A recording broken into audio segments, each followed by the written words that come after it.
మాజీ మంత్రులు బీఆర్ఎస్ ఎమ్మెల్యేలు కేటీఆర్ హరీష్ రావుపై మరోసారి తీవ్రంగా విమర్శించారు. ఎమ్మెల్సీ జాగృతి అధ్యక్షురాలు కవిత బీఆర్ఎస్ ని హరీష్ రావు మోసం చేస్తున్నారని ఆరోపించారు. అనుకున్న స్థాయిలో ప్రతిపక్షంగా బీఆర్ఎస్ పనిచేయడం లేదన్నారు.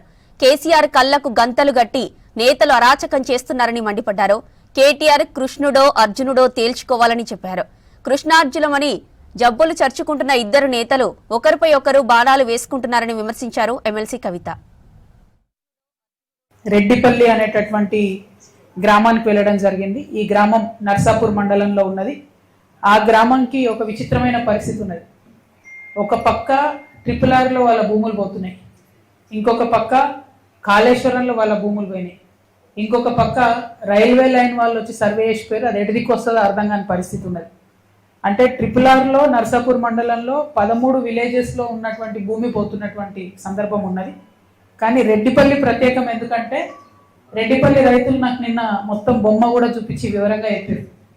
అక్కడ దాకా మంచిగా వచ్చిన రింగ్ రోడ్డు రెడ్డిపల్లి రాగానే ఇట్లా వంకర పోయింది. మరి ఎందుకోసం వంకర తిరిగింది రింగ్ రోడ్ అని వారిని రైతులను అడిగితే పెద్ద నాయకులు దాదాపు 3 పేర్లు చెప్పారు. బీఆర్ఎస్ పార్టీలో ఉన్న పెద్ద నాయకులవి. వారికి ఉన్నటువంటి ఫామ్ హౌస్లు, వారికి ఉన్నటువంటి భూములను కాపాడుకోవడానికి అలైన్మెంట్ మార్చిండ్రు. మరి పెద్దవాళ్ళు ఎవరు అని అంటే ఒక దగ్గరనేమో రెడ్డిపల్లి, చిప్పల్తిర్తి, తునికి ఈ 3 గ్రామాల మధ్యలో ఒక 400 ఎకరాల ఫామ్ హౌస్ వచ్చింది. దాని అలైన్మెంట్ మార్చి ఈ ఫామ్ హౌస్ పక్క నుండి పోయేటట్టు చేసుకున్నారు. తద్వారా ఆ భూమి విలువ పెరగాలని అక్కడ ఒక 5 స్టార్ రిసార్ట్ రన్ చేస్తూ ఉన్నారు. ఈ ఫామ్ హౌస్ హరీష్ రావు గారిదని చెప్తా ఉన్నారు. అందుకని అలైన్మెంట్ మార్చినారని చెప్తున్నారు. అదేవిధంగా చిన్న చింతకుంట గ్రామంలో గంగుల కమలాకర్ గారికి 15 ఎకరాల ల్యాండ్ ఉంది.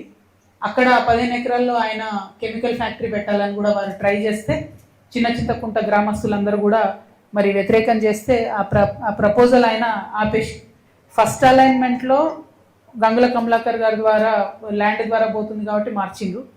ఇంకొక అలైన్మెంట్ ఈ 400 ఎకరాలు హరీష్ రావు గారిదని చెప్పబడుతున్నటువంటి ల్యాండ్ పక్క నుండి వచ్చేటట్టు మార్చిండ్రు. ఇంకొక అలైన్మెంటు మన నవీన్ రావు గారు అని ఎమ్మెల్సీ ఉంటారు, ఆయనది 18 ఎకరాల ల్యాండ్ ఉంది. ఆ ల్యాండ్ పోకుండా మార్చిర్రు అని చెప్తుంది. సరే, ఇది ఎవరి ల్యాండ్ ఏందన్నది వాళ్ళు వచ్చి క్లారిటీ ఇచ్చుకోవాలి. ఎందుకంటే గ్రామస్తులు పదే పదే పదే ఈ పేర్లే చెప్పారు. ఇక్కడ నా బాధ ఏంటంటే ఇట్లాంటి విషయాలు కేసీఆర్ గారికి తెలిస్తే ఎట్టి పరిస్థితుల్లో వాళ్ళు ఒప్పుకునేవారు కాదు. ఇది నేను ఇక్కడ అబ్జర్వ్ చేసిన నిన్న మెదక్లో.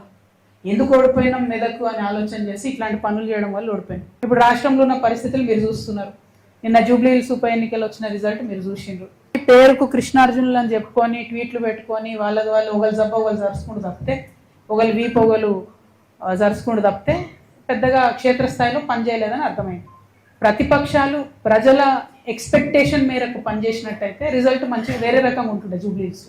సో ఆ ఎక్స్పెక్టేషన్కి తగ్గట్టుగా వాళ్ళు పనిచేస్తలేరు. జూబ్లీ హిల్స్ ఎన్నికల్లో నేను ఒక మాట చెప్పిన, నాకు జూబ్లీ హిల్స్ ఎన్నికతో సంబంధం లేదు భయ్ అని చెప్పిన.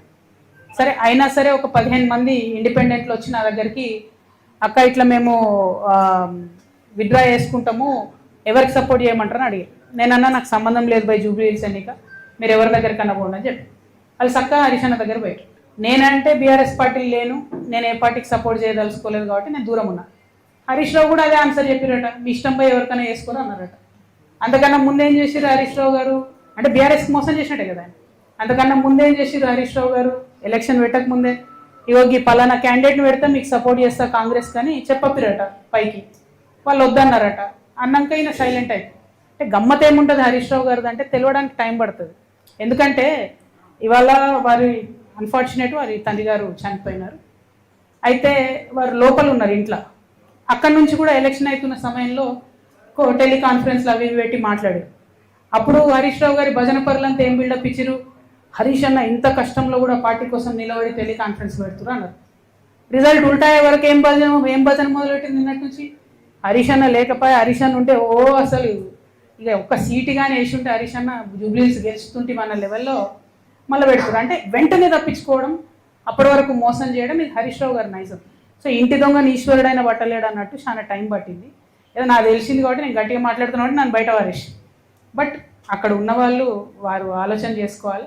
At the same time Ramanna కూడా ఒక సభ కాగానే ఏదో మేమే సార్ను మోస్తున్నట్టుగా కార్టూన్ లేపించేసుకొని హరీష్ రావు గారు సార్ను మోసినట్టు ఒకసారి రామన్న గారు సార్ను మోసినట్టు ఒకసారి ఎవరమేమేమంతా సార్ కింద బచ్చగల్లం అందరం బచ్చగల్లం ఉంటే బాగుంటుంది. ఇలా నన్ను బయటకు వారేసారు కాబట్టి నేను నెత్తి మీద బతుకమ్మ ఎత్తుకున్నట్టు నెత్తి మీద తెలంగాణ సమస్యలు ఎత్తుకుని తిరుగుతున్నాయి ఇవాళ. కాబట్టి నేను బలంగా మాట్లాడుతున్నాను. నేనేమంటున్నా అంటే ఫైట్ ఉంటే స్ట్రేట్ ఫైట్ చేయాలి. ఇప్పుడు నన్ను బయట వారేసిరు, నేను సింపుల్గా ఏం చేసిన, సరే పోయి నేను బయట వేసిరు, నాకు తెలిసిన కాడికి నేను ప్రజా సమస్యల మీద ఎత్తుకొని తిరుగుతా అంటున్నాను. అట్లా స్ట్రేట్ ఫైట్ చేయాలి. లేదు, మోసపూరితమైన ఫైట్ చేస్తారు కాబట్టి నేను ఒకటే అంటున్నా, ఒక పక్క రామన్న సోషల్ మీడియా ట్విట్టర్ ఇడిచిపెట్టి గ్రౌండ్లోకి రావాలి, వస్తే బాగుంటుంది ప్రజలకు. ఇంకో పక్క హరీషన్న మోసం చేయడం బంద్ చేసి నువ్వు కృష్ణునివా నువ్వు అర్జునువా ఏందో డిసైడ్ చేసుకొని ఆ పాత్ర ఏందో స్ట్రేట్ ఫార్వర్డ్ చేయాలి. వీళ్ళు పేరుకు కృష్ణార్జునాలు పెట్టుకుంటారు, ఒకరి మీద ఒకరి బాణం వేసుకుంటే పాపం బలేది ఎవరే టీఆర్ఎస్ కార్యకర్తలు కదా.